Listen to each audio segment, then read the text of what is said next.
এখন গোলাম রব্বানি কইলে দোষ, পাগল মোহন মন রে মন কেন উল্টা পাল্টা বলে, ও পাগল মন মন রে মন কেন মসজিদে না যায় রে, আল্লাহ রে কোন দুনিয়ায় পাঠাইলাই আমারে।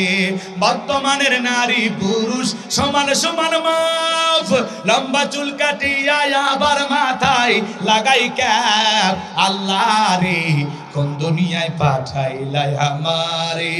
হিন্দি গানের টান মারিয়া রাস্তা হাইটা যায়, পুলানা মাইয়া ওইটা সিনা বড় দায়, আল্লাহ রে কোন দুনিয়ায় পাঠাইলাই আমারে। জিন্সের প্যান্ট শার্ট পরিয়া রাস্তা হাইটা যায়, পুলানা মাইয়া ওইটা সিনা বড় দায়, আল্লাহ রে কোন দুনিয়ায় পাঠাইলাই আমারে।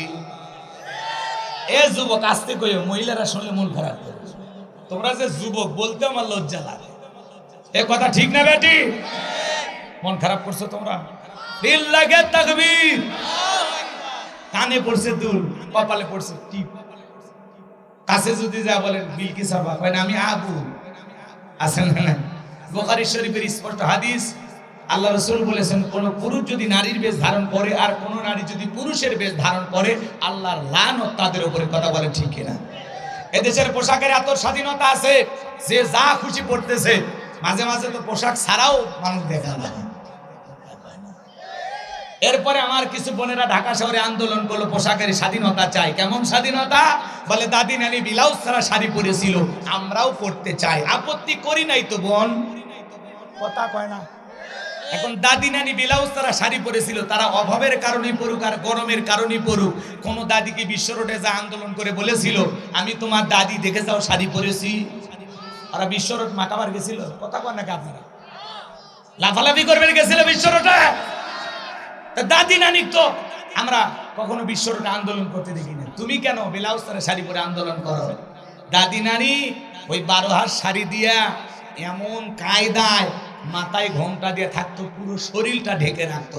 আর এ ব্লাউজ ছাড়া শাড়ি পরছে, পুরো পিঠটা এমন কাঁধে ফাঁকা রাখছে, মনে হয় বাংলাদেশের বিপিএল এর ফাইনাল ম্যাচ হবে। কথা কন ঠিক কিনা? আছে না নাই? কত অসভ্য বেহায়া। পোশাকের স্বাধীনতার নামে কি চায়? নগ্নতা চায়, অশ্লীলতা চায়, উলঙ্গপনা চায়, বেহাপনা চায়, এদেশকে নগ্নতার দিকে ঠেলে দিতে চায়। কথা বলেন ঠিক কিনা? এই নারীদের মত তো ভালো না। কোন মুসলমানের মেয়ে পোশাকের স্বাধীনতার নামে আন্দোলন করতে পারে না। অনেক দেশে মা বোনদের বোরকা খোলা হয়, সেখানে মা বোনেরা বোরকা পরার জন্য প্রতিবাদ করে। আর এই দেশের হাফ লেডিস, মহিলা নামের কলঙ্ক ডাইনি, এরা পোশাক একটু কম পরার আন্দোলন করে। এরা কত বড় খারাপ। কথা বল নাকি আপনারা? যেখানে বিশ্বের অনেক দেশে মা বোনেরা বোরকা পরে থাকার জন্য, পর্দা করার জন্য আন্দোলন করে, সংগ্রাম করে, নিজের সতীত্ব, নিজের পর্দা, আল্লাহর বিধানের হেফাজতের জন্য, আর এরা খোলার জন্য আন্দোলন করে। কথা কয় না বারে? ওয়াজ করবো না দোয়া করবো না তো কিছু বুঝিচ্ছি না। ঘুমাইছেন আপনারা? ভাই প্যাকেট তাড়াতাড়ি শুরু করেন তো, ওদিকে যান। রাগ করেছেন? আজকে যা হবি মেনে নেন, কারণ কি আজকে সময় খুব কম। আর রাত 12টার পরে আমার মাথার ব্রেকই কাজ করে, মানে মাথা এমনি গরম হয়ে যায়। কিছু বললে মন খারাপ করলেন, রাগ করছেন আপনারা? ছোট ভাই মনে করে মাফ করে দিলেন। চলেন সামনের দিকে। বাজান গো, আমার যে কথা বলতে চাচ্ছিলাম, গভীর মনোযোগ দিয়ে শুনবেন, কথাগুলো বুঝবেন। যে সমস্ত মা বোনেরা পোশাকের স্বাধীনতার আন্দোলন করে, এদেরকে আমরা অনুরোধের ভাষায় বলি, গুগলে সার্চ দাও, যে দেশে পোশাক ছাড়া মানুষ বসবাস করে ওই দেশে পাসপোর্ট ভিসা লাগায় চলে যাও। তোমাদের মতো বেহায়াপনা নারীর জন্য এদেশের রাস্তার কুকুরও কাঁদবে না। কথা বলেন ঠিক কিনা? বরং তোমরা যদি দেশ থেকে যাও, এদেশের আবর্জনা ময়লা সাফ হবে। এরা দাদি নানির সাথে তুলনা করে। দাদি নানি কত ভালো মহিলা, পুরুষের কণ্ঠ শুনলে আগেকার দাদি নানি ঘরের কোনায় যায় লুকাইতো। কথা কয় না? কথা কয় না? দাদি নানি পুরুষের কণ্ঠ শুনলে ঘরের কোনায় লুকাইতো। আর এখনকার ডিজিটাল বোনেরা, আপারা, ভাবিরা, যদি কেউ বাড়ির দরজায় পুরুষ এসে ডাকে, দরজা খুলে দিয়া, কে আপনি, কার কাছে আসছেন? বাদশারে খোঁজেন, বাদশা তো আমার স্বামী, আসেন ভিতরে আসেন ভাই, সিয়ার দেই, এক কাপ চা বানাই, দুইটা বিস্কুট খান। এমন কায়দায় গল্প শুরু করছে মনে হয় মায়ের পেটের ভাই। অন্ত দেখা করা কি জায়েজ আছে? জায়েজ না হারাম? আর এই মহিলা কি ব্যাপারটা করলো, দরজা খুলে পাটি পাড়া গল্প শুরু করছে। কথা কর না, এই মহিলার ব্যবহার এরকম করলে হবে না। ওই পুরুষের সাথে দেখা করা জায়েজ না হারাম? আপনার স্বামীর সন্ধানে অপরিচিত একটা পুরুষ আছে, ভিতর থেকে আওয়াজ দেন, বাড়িতে নাই বাচ্চা, মোবাইল করে খবর নেন, যত সব আমার ঘরে ঝামেলা। এমন ভাবে কথা বলবেন যাতে ওই মানুষ আপনার স্বামীর খোঁজে জীবনে আর দুয়ারে না। আর কি নরম সুর, আসেন বসেন, সিয়ার দে, চা খান, আছে না? না, তো নরম সুরের মধ্যে অন্য কিছু বোঝা যায়। বেহায়া ভদ্রতা শিখেনি, কথা কয় না কেন? স্বামীর সাথে তো মিষ্টি কথা বলো না, ও জোসনার বা তুমি কেমন আছো, এদিকে আসো বসো, ওইরকম না, তোমাকে ডাকি না, এদিকে আসো। কতবার ডাকা হচ্ছে, কানত মনে কি দিছে, বাপ রে বাপ, গল্প শুরু করলে সারে না, এদিকে আসো তো, এদিকে আসো। স্বামীর সাথে ঘেউ ঘেউ করে কুকুরের মতো। আর অপরিচিত পুরুষ তার সাথে কি মিষ্টি কথা, আছে না? নাই মিষ্টি কথা বলে কারে ভুলার লাগবে? আরে পাগলি ভুলেই কারে, কথা কন, কথা কন। তবে বগুড়ার মা বোনেরা ভালো, এরা ভালো, এরা সব জান্নাত থেকে পালিয়ে আসছে। আমরা চাই আমাদের প্রিয় মাতৃ বাংলাদেশ যৌতুক মুক্ত আল্লাহ কবুল করেন, ছিল বলেন আমিন। আমরা চাই আমাদের বাংলাদেশ নাস্তিক মুক্ত আল্লাহ কবুল করেন, ছিল বলেন আমিন। সম্মানিত ভাইরা আমার, ভূমিকায় লম্বা কথা নয়, সরাসরি মূল আলোচনায় প্রবেশ করতে চাই। তারপরে দু একটি কথা না বললেই নয়। আমরা যত জায়গায় কোরআনের কথা বলতে যাই, বলে হুজুর সাবধানে আলোচনা করবেন, ভুলে যাবেন না এলাকা কার। ওদের কথার সাইজ শুনে মনে হয় এলাকা ওদের বাবা, আছে না? নাই, একটু আওয়াজ দিন, আমি করবো আওয়াজ, আপনারা দেবেন আওয়াজ, জবাব দিবেন ঠিক ঠিক, আলোচনা হবে কমপ্লিট। শ্রোতাদের স্পিরিটে বাড়ে, বক্তার হিট, আলোচনা হবে জায়গা মতো ফিট। কিছু আজ প্যান্ডেলে, কিছু আজ অ্যাঙ্গেলে, জ্ঞানী লোকের জন্য ইশারায় যথেষ্ট। কথা বল ঠিক কিনা? অনেক জায়গায় ওয়াজ করতে গেলে বলে হুজুর ওয়াজ যা করবেন করবেন, খবরদার রাজনীতির কোনো আলোচনা করবেন না। আপনারাই বলেন তোমার বাড়ি কোন জেলা? গাইবান্ধা। গরিব এলাকায় বাড়ি দেখে আমার জেলার নামটা নিতে আপনাদের কষ্ট হচ্ছে, একটু জোরে বলেন আমার বাড়ি কোথায়? গাইবান্ধায়। আমি আসছি কোন জেলায়? বগুড়ায়। বিশ্বাস করেন আমি গাইবান্ধা থেকে আপনাদের এলাকায় এসেছি শুধুমাত্র কর্ণের কথা বলার আশা, এছাড়া আমার আর অন্য কোনো উদ্দেশ্য নাই। কথা বলে ঠিক কিনা? আর গাইবান্ধা থেকে এসে আপনাদের এলাকায় রাজনীতি করে আমার কোনো লাভ আছে? আগামী নির্বাচনে এলাকার মহিলা মেম্বার পদে উত্তরণের কোনো চান্স আছে? তাহলে আমি কেন এখানে রাজনীতি করব? যদি করাই লাগে নিজের জেলা গাইবান্ধায় করবো। কথা বলেন ঠিক কিনা? এজন্য আপনার টেনশন মুক্ত থাকবেন, আমি আপনাদের কথার সাথে একমত। আমি বাংলাদেশের রাজনীতি কোন দলের বক্তা না, আমি রাজনীতি কোনো বক্তব্য দেব না। I will not say political word because I am not a leader of any political party. কারণ এখানে সব দলের লোক আছে, আছে না? নাই। এখানে বসে আছেন আওয়ামী লীগ, বিএনপি, জাতীয় পার্টি, জামাত ইসলাম, জাসদ, বাসদ, চরমান, আরশিদ, আমলিগে, ফুলপুরে, হাফেজের ওলামা, জামাত, তাবলীগ, পাবলিক, ওলামা লীগ, গণতন্ত্র ফোরাম, সুষমাজ, বিকল্প পত্র, এলজিবিপি, মানাগর, শহীদ পিপল সোসাইটি, 4 দল, 14 দল, 8 দল, 19 দল, 20 দল, ইসলাম, বিএনপি, বাংলাদেশ কংগ্রেস এ পর্যন্তই থাক। আবার বিপিনুরের আছে গণ অধিকার পরিষদ। তৈমুর চাচা খুলেছিল তৃণমূল বিএনপি, চাচা এখন কান্দে। কথা কানা কা চাচা মনে করেছিল এক চান্সে দেশের প্রধানমন্ত্রী হবে, চাচার হাতের মূলে ধরায় দিয়েছে। কথা কন ঠিক কিনা? ওই চাচারও 2-4 জন এলাকায় থাকতে পারে। কথা কন ঠিক কিনা? এত দলীয় লোক সেখানে, আমি কি বোকা দলীয় আলোচনা করব? এই দিক থেকে যদি একটা দলের লোক গুতা মারে, ওই দিক থেকে আর একটা দলের লোক থানায় টেলিফোন করে, আমি হুজুর অবস্থা ভালো না খারাপ? অতএব আজকের মাহফিলে বাংলাদেশের রাজনীতি নিয়ে কোনো আলোচনা করা হবে? বলেন বলেন, বাংলাদেশের রাজনীতি নিয়ে কোনো আলোচনা করা হবে না। তবে হ্যাঁ, আমি যদি কোনো রাজনৈতিক বক্তব্য দেই, এই পৃথিবীর শ্রেষ্ঠ রাজনীতিবিদ, শ্রেষ্ঠ রাষ্ট্রনায়ক, শ্রেষ্ঠ রাষ্ট্রপতি, শ্রেষ্ঠ সেনাপতি, শ্রেষ্ঠ বৈজ্ঞানিক, শ্রেষ্ঠ দার্শনিক, শ্রেষ্ঠ বাবা, শ্রেষ্ঠ নানা, শ্রেষ্ঠ স্বামী, শ্রেষ্ঠ আদর্শ, শ্রেষ্ঠ মহামানব রহমাতুল লিল আলামিনের মদিনার আদর্শের রাজনীতির কথা বলবো। আমি যদি কোন রাজনৈতিক বক্তব্য দেই, খলিফাতুল মুসলিমিন আমিরুল মুমিনিন হযরত ওমর ফারুকের আদর্শের রাজনীতির কথা বলবো। সেই ওমর ফারুক আল্লাহর জমিনে আল্লাহর আইনকে প্রতিষ্ঠিত করতে গিয়ে নিজের কলিজার টুকরা ছেলেকে পর্যন্ত ছাড় দেয় না। কথা বলেন ঠিক কি না? সেই মদিনাওয়ালার আদর্শের রাজনীতির কথা শোনার পর আপনার যেন আবার চুলকানি আরম্ভ না হয়, কারণ কোরআন হাদিসের হক কথা সবার পেটে হজম হয়। আপনারা বলেন তো, সুদখোরের সামনে যদি সুদের বিষয়ে আলোচনা করা হয়, ও কি বগুড়ার এশিয়া হোটেল থেকে মিষ্টি এসে বলবে হুজুর হা করেন একটু মিষ্টি খান, নাকি বলবে এই হুজুর এসে সুদের বাস কইরা আমার সুদের ব্যবসায় লাল বাতি জ্বালাইছে? কথা বলে ঠিক কি না? যারা ঘুষ খায়, দুর্নীতি করে, হারাম খায়, বুড়ি মানুষের 26 মাসের গর্ভবতী, ওদের সামনে ঘুষের আলোচনা করলে খুশি না বেজা? যারা বেনামাজি, নামাজ নাস্তার খাইয়া পইরা আল্লাহ সিজদা দেয় না, ওদের সামনে নামাজের ওয়াজ করলে খুশি না বেজা? যে সমস্ত মা বোনেরা বোরকা পরে না, পর্দা করে না, বুকে ওড়না পর্যন্ত নেয় না, জিন্সের প্যান্ট গেঞ্জি পরে রাস্তাতে হাইটে যায়, পিছন দিক দিয়ে তাকালে মনে দুটো সুপারি গাছ দাঁড়িয়ে আছে, এরকম বেহায়া বেপর্দা নারীর সামনে পর্দার আলোচনা করলে খুশি না বেজা? এক কথায় ওয়াজ যদি কারো বিপক্ষে চলে যায়, কিয়ামত পর্যন্ত সে বক্তার উপরে খুশি হবে না। কথা বলে ঠিক কি না? এজন্য পরিষ্কার ভাবে একটি কথা বলে দিতে চাই, আজকের আলোচনা সভাপতি স্যারের মতো হবে না, প্রধান অতিথির মতো হবে না, মাহফিল কমিটির মতো হবে না, বক্তার মতো হবে না, শ্রোতাদের মতো হবে না।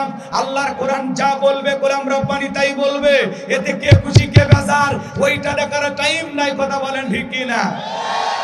যুগে যুগে নবী রাসূলেরা দাওয়াতি কাজ করেছেন, তাদের দাওয়াতি কাজেও কাফের বেঈমানেরা বাধার পাঁচিল তৈরি করে দিয়েছিলেন। এরপর আল্লাহর পয়গম্বরেরা শত বাধার পাঁচিলকে ভেঙে আল্লাহর জমিনে আল্লাহর পথে মানুষকে দাওয়াত দিয়েছেন। কথা বলেন ঠিক কি না? আপনারা আমার প্রিয় নবী কালেমার দাওয়াতের দিকে কোরআনের প্রচার করতে গিয়ে মার খেয়েছেন, রক্ত চুষেছেন, দান্তার মোবারক শহীদ হয়ে গেছেন, লোহার টুপি মাথার ভিতরে ঢুকে গেছেন, সাহাবায়ে কেরাম দ্বীনকে প্রতিষ্ঠিত করতে গিয়ে মার খেয়েছেন, রক্ত ঝরিয়েছেন, জীবন দিয়েছেন। ও বাংলার মুসলমান, 1971 সালে এদেশের মাটির জন্য, এদেশের স্বাধীনতার জন্য আপনার আমার পূর্বপুরুষ যদি রক্ত দিতে পারেন, জীবন দিতে পারেন, প্রয়োজন যদি হয় আল্লাহর জমিনে আল্লাহর দ্বীনকে প্রতিষ্ঠিত করতে গিয়ে, কোরআনের সমাজ কায়েম করতে গিয়ে নবীদের মতো, সাহাবায়ে কেরামদের মতো বুকের তাজা রক্ত দিতে হয়। কারা কারা দিতে রাজি? দুই হাত তুলে আল্লাহকে দেখা। লিল্লাহি তাকবীর। বগুড়ার যুবকদের ঈমান ঠান্ডা হয়ে গেছে, তাই না? লিল্লাহি তাকবীর। কোনো এলোমেলো করা যাবে না বাজান। যে কথা বলছিলাম, কথা মনে আছে না নাই? আল্লাহ রাব্বুল আলামিন তার বিশ্বাসী বান্দাদের জন্য সূরা আল মুমিনুন নাজিল করেছেন। মোট আয়াত আছে 118, রুকু আছে 6টি। বিশ্ব নবীর মক্কার জিন্দেগিতে এই সূরাটি নাজিল হয়েছেন। বলুন আল্লাহু আকবার। একটু জবান ছেড়ে সবাই আমার সাথে তিলাওয়াত করুন। আউযু বিল্লাহি মিনাশ শাইতানির রাজিম। বিসমিল্লাহির রাহমানির রাহিম। বিতাড়িত মোরদাস শয়তানের কাছ থেকে আল্লাহ পাকের কাছে আশ্রয় প্রার্থনা চাচ্ছি। পরম করুণা অসীম দয়ালু আল্লাহ তাআলার নামে শুরু করছি। সূরার নাম কি বললাম? সূরা আল মুমিনুন। মনে থাকবে তো ইনশাআল্লাহ? যে কোনো এদিক খেয়াল করেন, যে কোনো সূরা বা আয়াতের তাফসীর করতে হলে কোন প্রেক্ষাপটে, কোন সময় রাসূলের উপরে সেই সূরাটি বা আয়াতটি নাজিল হয়েছে, সেই নাজিলের শানি নজুল আছে না নাই? বলেন আছে না নাই? যদি শানি নজুল আলোচনা করা হয় তাহলে তাফসীর বুঝতে সহজ হয়। বলুন আল্লাহু আকবার। তাহলে সূরা আল মুমিনুন বিশ্ব নবীদের উপরে আল্লাহ তাআলা কখন নাজিল করেছেন একটু কি বলবো? মন খারাপ করবেন না। আচ্ছা, আপনাকে ঘুমাইছেন? বালিশ আনবো? একটু আওয়াজ দেন। লিল্লাহি তাকবীর। আমার ভাইয়েরা, নবীজির উপরে আল্লাহ রাব্বুল আলামিন কখন সূরা আল মুমিনুন নাজিল করেছিলেন গভীর মনোযোগ দিয়ে শুনবেন। নবীর প্রিয় সাহাবী হযরত ওমর ফারুক রাদিয়াল্লাহু তাআলা হুডিকে বলেন, আমি মৌমাছির বনবন আওয়াজ শুনলাম, ভনভন আওয়াজ শুনলাম। ডানে তাকায় মৌমাছি নাই, বামে তাকায় মৌমাছি নাই। বিশ্ব নবীর চেহারা মোবারকের দিকে তাকায়া দেখি নবীজি ফিস ফিস করে কি যেন তিলাওয়াত করতেছেন। হযরত ওমর ফারুক ডেকে বলেন, আমার বোঝার বাকি রইল না, আসমান থেকে নবীজির উপরে কোরআনুল কারীম নাজিল হচ্ছে আর বিশ্ব নবী কোরআনুল কারীম রিসিভ করতে ব্যস্ত। বলুন আল্লাহু আকবার। মৌমাছির বনবন ভনভন আওয়াজ হলে কোরআনুল কারীম নাজিল হয়। দপ্তরি ছুটির ঘন্টায় বাড়ি মারে টন টন আওয়াজ হলে কোরআনুল কারীম নাজিল হয়। আল্লাহু আকবার বলেন। নবীজি যখন ঘোড়ার উপরে থাকতেন ওই সময় যদি কোরআনুল কারীম নাজিল হইতো, ওহির ভারে ঘোড়ার পা গুলো বালুর ভিতরে ডেবে যেত। বলুন আল্লাহু আকবার। নবীজি যখন উটের উপরে থাকতেন ওই সময় যদি কোরআনুল কারীম নাজিল হইতো, ওহির বাড়ি উঠে মাথা জমিনের সঙ্গে লেগে যেত। এক সাহাবী রানের উপরে মাথা রেখে নবীজি আরাম ফরমাচ্ছেন, ওই সময় যদি কোরআনুল কারীম নাজিল হলো, সাহাবী ডেকে বলেন, আমার কাছে মনে হয় আমার রানটা ফেটে যাবে, আমার কাছে মনে হয় আমার রানের উপরে একটা পাহাড় চেপে ধরা হয়েছে। তাহলে কোরআনুল কারীমের একটা আলাদা ওয়েট, আলাদা একটা ওজন আছে না নাই? জীবনের প্রথম ওহী রিসিভ করতে গিয়ে নবীজির শরীর মোবারকে জ্বর পর্যন্ত এসেছিল। দীর্ঘ 23টি বছরে নবীজির উপরে কোরআনুল কারীম নাজিল হয়েছে। ইমদাদিয়া লাইব্রেরি ছাপাইয়া ছাপাইয়া মুসলমানের ঘরে পৌঁছায়া দিয়েছে। এই কোরআনের শান কত, মর্যাদা কত! এমনও কপাল পোড়া মুসলমান আছে 40-50 বছর বয়স হয়ে গেছে, জীবনে কোনোদিন আল্লাহর কোরআনটা খুলেও দেখে নাই। আছে না? জোরে বলেন, আছে না নাই? আজকে মুসলমান কোরআন থেকে দূরে সরে যাওয়ার কারণে তামাম পৃথিবীর জালেমেরা মুসলমানকে আঘাত করার সাহস পায়। মুসলমান যদি ইসলামকে, কোরআনকে আঁকড়ে ধরে বাঁচত, পৃথিবীর কোন শক্তির সাহস ছিল না মুসলমানকে কখন আঘাত করে। কথা বলে ঠিক কিনা? আজকে মুসলমান ধুকে ধুকে মার খাওয়ার পিছনে একটাই কারণ, মুসলমানদের উপরে জালেমেরা নির্যাতন জুলুম চালায়। কথা বলে ঠিক কিনা? এ ভাইরা আমার, ফিলিস্তিনের একটা 6 বছরের শিশু, এ বাজান গো আমার, ওই দেশের প্রশাসনের লোকদের কাছে ফোন করেছে, আমি ভয় পাইতেছি, আমাকে তোমরা সহযোগিতা করো, আমাকে বাঁচানোর জন্য তোমরা এগিয়ে আসো। ছোট্ট বাচ্চাটা 6 বছরের কন্যা সন্তান কেঁদে কেঁদে ডেকে বলে, আমাকে একটু উদ্ধার করার জন্য তোমরা ছুটে আসো। ছোট্ট বাচ্চার কথা শুনে ওই দেশের প্রশাসনেরা 3 ঘন্টায় ফোনের মধ্যে তাকে সান্ত্বনা দেয়, তোমরা সবর, তুমি ছোট্ট, তুমি কান্নাকাটি করো না, তুমি ভেঙে পড়ো না, নানান ভাবে ছোট্ট বাচ্চাকে সান্ত্বনা দেয়। ওই বাচ্চা বলে, আমার বড় ভয় লাগে, আপনারা তাড়াতাড়ি আসেন, আমাকে উদ্ধার করেন, আমাকে বাঁচান। ছোট্ট বাচ্চাতে আকুতি মিনতি সহকারে কান্নাকাটি করে। এরা যে উদ্ধার করার জন্য আসবে, গাজার ওই এলাকাটা ইসরায়েলি সেনাবাহিনীরা দখল করে রেখেছে, তারা উদ্ধার করার জন্য আসতে চায়, কিন্তু জালেমেরা পাহারাদার বসিয়েছে। এই জন্য 6 বছরের শিশুটাকে উদ্ধার করার জন্য তারা আসতে পারে না। বারবার মোবাইলে সান্ত্বনা দেয়, ছোট্ট বাচ্চা কাকুতি মিনতি করে কান্না করে আর ডেকে বলে, আমাকে বাঁচাও, আমাকে বাঁচাও। এরপরে যখন অনেক কষ্টের পরে অনুমতি মিলল, এইবার ইসরায়েলি ইহুদি জালেমদের কথা অনুযায়ী যখন অনুমতি মিলল, বাজান গো আমার, এই বাচ্চাটা এরকম থাকতে থাকতে অসুস্থ হয়ে পড়ে গেছে। এরপরে যখন অ্যাম্বুলেন্স নিয়ে যায়, এই ছোট্ট বাচ্চাকে অ্যাম্বুলেন্সের ভিতরে তোলা হলো। ওই ইসরায়েলি ইহুদি জালেমেরা যেই অ্যাম্বুলেন্সে এই 6 বছরের ছোট্ট কলিজার টুকরা কন্যা সন্তানকে তোলা হয়েছে, ওইটা টার্গেট করে বোমা নিক্ষেপ করেছে। ক্ষত বিক্ষত হয়ে গেল দেহটা। তামাম পৃথিবীর মানুষ নিস্তব্ধ হয়ে গেছে। বিশ্বের মানুষেরা এই জালেমদের জুলুম দেখে অবাক হয়ে গেছে। যারা 6 বছরের একটা শিশুর উপরে এইভাবে ঝাঁপিয়ে পড়তে পারে, আর অ্যাম্বুলেন্সকে টার্গেট করে হামলা করতে পারে, আর যাই হোক, এরা পৃথিবীতে মানুষ পরিচয় দিতে পারে না। এরা হলো পশু, জঙ্গলি জানোয়ারের চাইতে নিকৃষ্ট। এদের ভিতরে মনুষ্যত্ব বোধ বলে কিছু নয়। এরা মানুষ না, এরা হলো জানোয়ার। 6 বছরের ছোট্ট শিশুটার আকুতি বিনতি কান্না করে বলতেছে, আমার বাসা, আমার বড় ভয় করে, আমার পাশে মা নাই, বাবা নাই, কেউ নাই, আপনারা আমাকে উদ্ধার করেন, সহযোগিতা করেন। মানুষ যখন উদ্ধার করতে গেল, অ্যাম্বুলেন্সে যখন তো বাচ্চাটাকে তোলা হলো ঠিকই, কিন্তু তাকে বাঁচানো গেল না। জালেমেরা অ্যাম্বুলেন্সে পর্যন্ত হামলা করে 6 বছরের এই ছোট্ট শিশুকে বিদায় করে দিয়েছে। কথা বলে ঠিক কিনা? এজন্য তামাম পৃথিবীর জালেম বেঈমানরা ঐক্যবদ্ধ হয়েছে ইসলাম আর মুসলমানকে বিদায় করে দেওয়ার জন্য। কথা বলে ঠিক কিনা?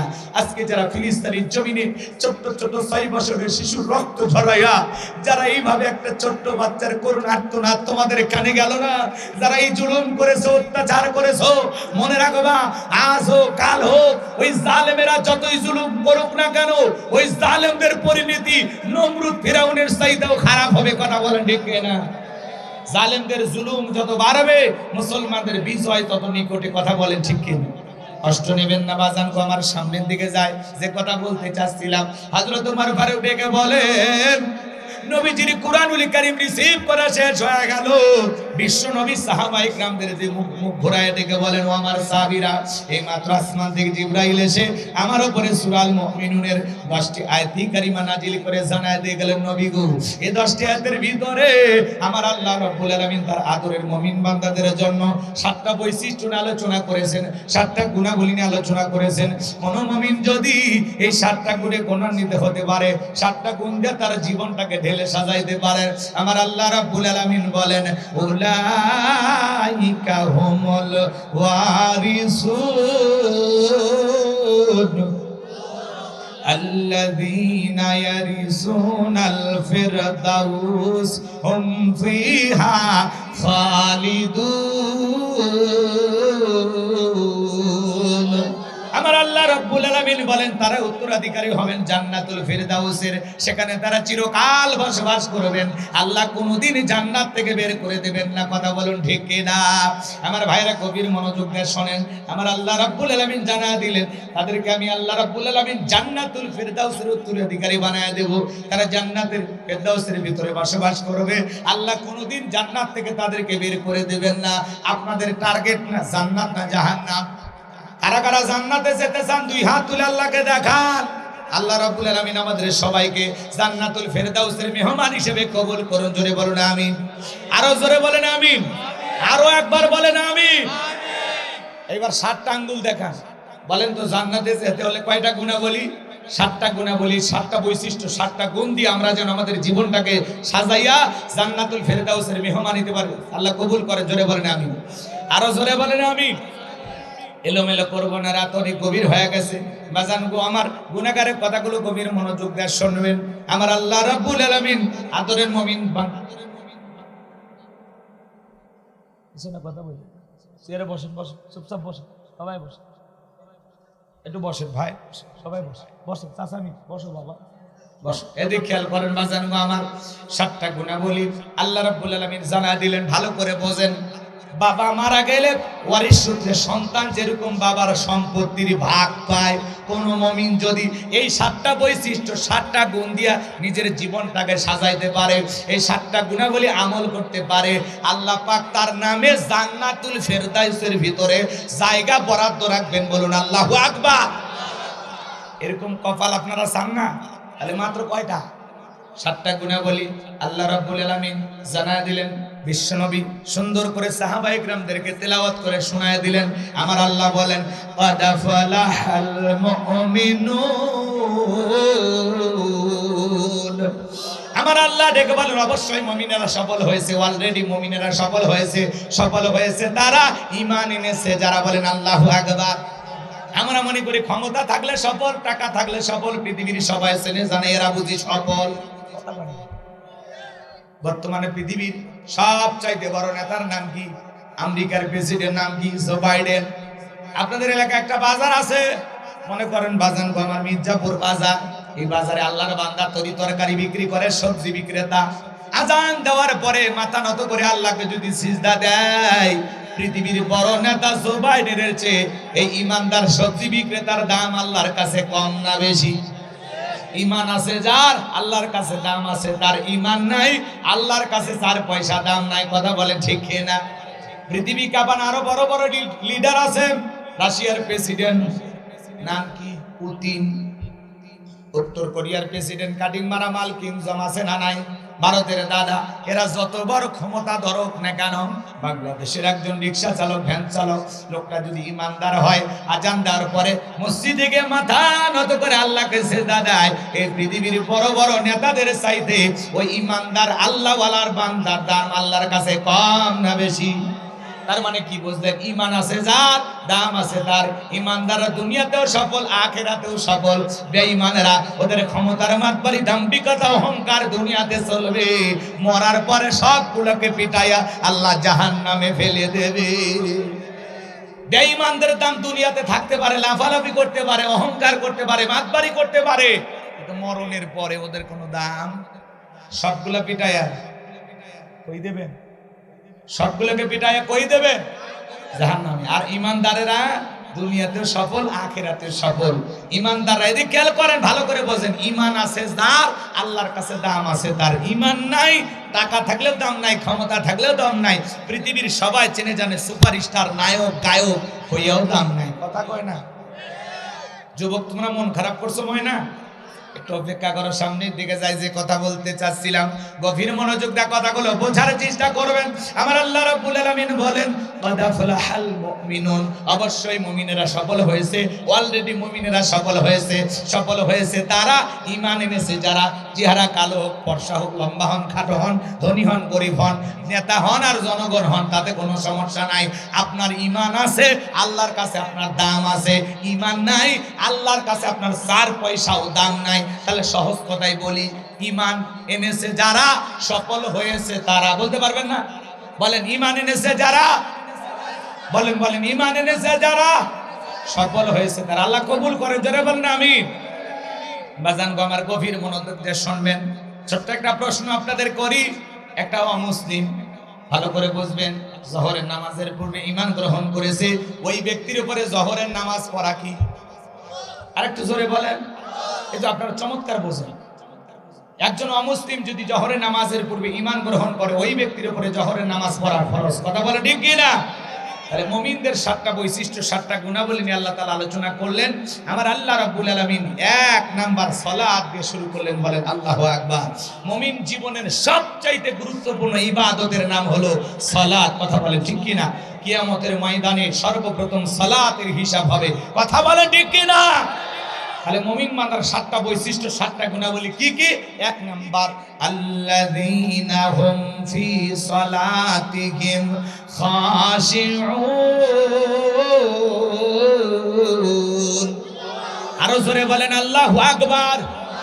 আমার আল্লাহ রাব্বুল আলামিন বলেন, মুমিন বান্দার 1 নাম্বার গুণাবলী, যারা নিজেদের সালাত বিনয়ের সহিত, নম্রতার সহিত, খুশু খুশু ভাব নিয়ে, আল্লাহর ভয় নিয়ে আদায় করে। আপনি আমি যখন সালাত আদায় করব, অন্তরে ভয় থাকবে কার? তাফসীর ইবনে কাসির থেকে বলছি বাজান গো আমার, তাফসীরি কারকে আয়াতের ব্যাখ্যায় লিখেছেন, আপনি আমি যখন নামাজের মধ্যে দাঁড়িয়ে যাব, অন্তরের ভিতরে সুচিন্তা, দুশ্চিন্তা, বিবির কথা, সংসারের কথা, ব্যবসা বাণিজ্যের কথা, দুনিয়াবি রাজনীতির কথা, দুনিয়াবি সব চিন্তা ভাবনা মসজিদের বাইরে রেখে টেনশন মুক্ত হৃদয় নিয়ে আল্লাহ রাব্বুল আলামিনকে সিজদা দেওয়ার জন্য মসজিদে যাওয়ার দরকার আছে না নাই? তাহলে আপনি আমি যখন মসজিদের ভিতরে প্রবেশ করব, দুনিয়াবি সব চিন্তা ভাবনা মসজিদের বাইরে রেখে টেনশন মুক্ত হৃদয় নিয়ে আপনি আমি মসজিদে ঢুকবো।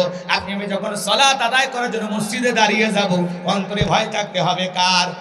ইয়া আইয়ুহাল্লাযীনা আমানুত্তাকুল্লাহ, হে ঈমানদারগণ আমি আল্লাহকে ভয় করো। হাক্কা তুকাতিহি, ভয় করার মতো ভয় করো। বলুন আল্লাহু আকবার। ভালো করে কথাগুলো বোঝার চেষ্টা করবেন বাজান গো আমার, গভীর মনোযোগ দিয়ে শুনবেন কিভাবে সালাত আদায় করবেন। বিশ্বনবী কিভাবে সালাত আদায় করতেন জানেন? আম্মা জান আয়েশা ডেকে বলেন, নবীজি নামাজের ভিতরে এত লম্বা সময় ধরে দাঁড়িয়ে থাকতেন, পা মোবারক খুলে উঠতো। বলেন আল্লাহু আকবার।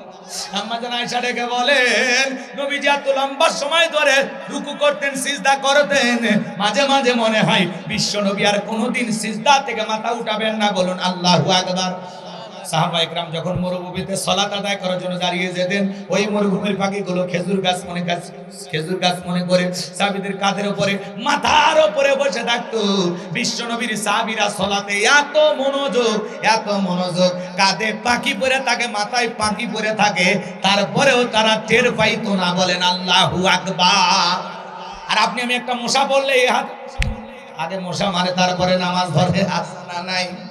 হযরতে তালহা রাদিয়াল্লাহু তাআলা সালাত আদায় করতেছেন, জঙ্গল থেকে সাপ এসে তার সন্তানকে বেঁচিয়ে ধরেছেন। স্ত্রী মানুষজনকে ডাকলেন, ছেলেটাকে বিপদ মুক্ত করলেন।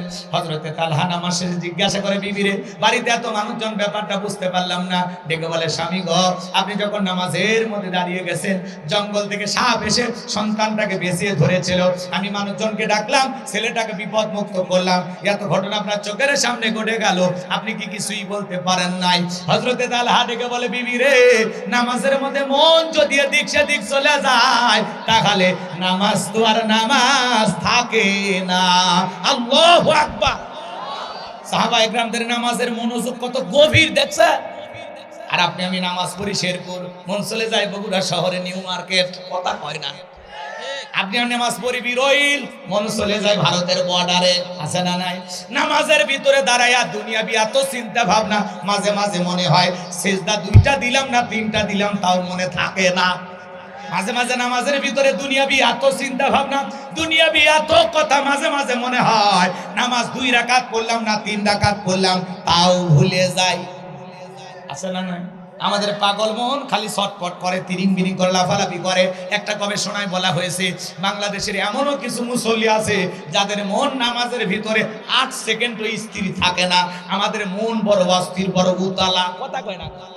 এখন গোলাম রব্বানি কইলে দোষ, পাগল মোহন মন রে মন কেন উল্টা পাল্টা বলে, ও পাগল মন মন রে মন কেন মসজিদে না যায় রে, আল্লাহ রে কোন দুনিয়ায় পাঠাইলাই আমারে।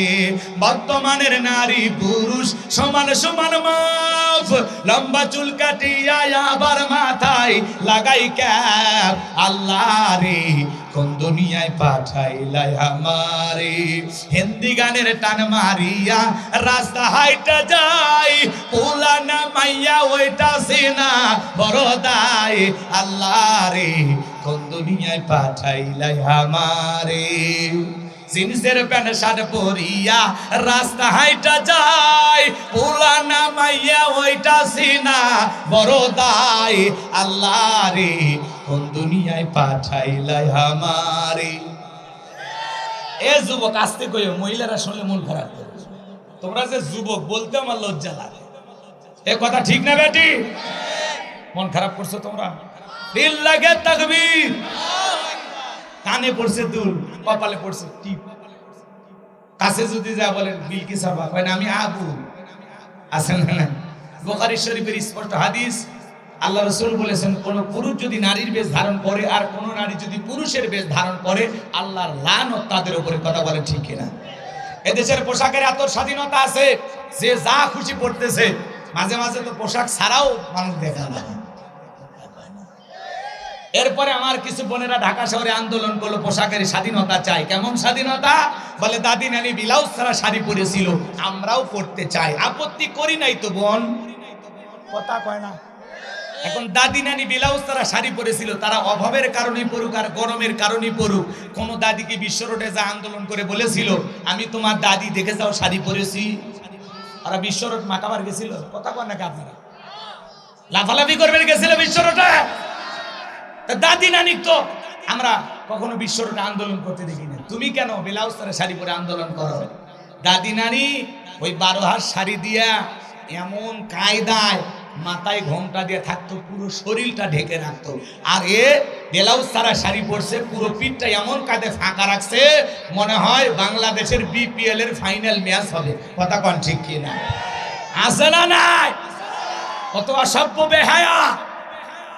পোশাকের স্বাধীনতার নামে কি চায়? নগ্নতা চায়, অশ্লীলতা চায়, উলঙ্গপনা চায়, বেহাপনা চায়, এদেশকে নগ্নতার দিকে ঠেলে দিতে চায়। কথা বলে ঠিক কিনা? এই নারীদের মত ভালো না। কোন মুসলমানের মেয়ে পোশাকের স্বাধীনতার নামে আন্দোলন করতে পারে না। অনেক দেশে মা বোনদের বোরকা খোলা হয়, সেখানে মা বোনেরা বোরকা পরার জন্য প্রতিবাদ করে। আর এই দেশের হাফ লেডিস, মহিলা নামের কলঙ্ক ডাইনি, এরা পোশাক একটু কম পরার আন্দোলন করে। এরা কত বড় খারাপ! কথা বল নাকি আপনারা?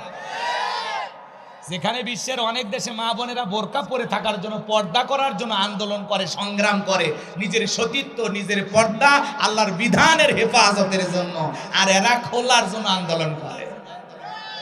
কথা কয় না বারে, ওয়াজ করবো না দোয়া করবো তো কিছু বুঝিচ্ছি না। ঘুমাইছেন আপনারা? ভাই প্যাকেট তাড়াতাড়ি শুরু করেন তো, ওদিকে যান। রাগ করেছেন? আজকে যা হবি মেনে নেন, কারণ কি আজকে সময় খুব কম।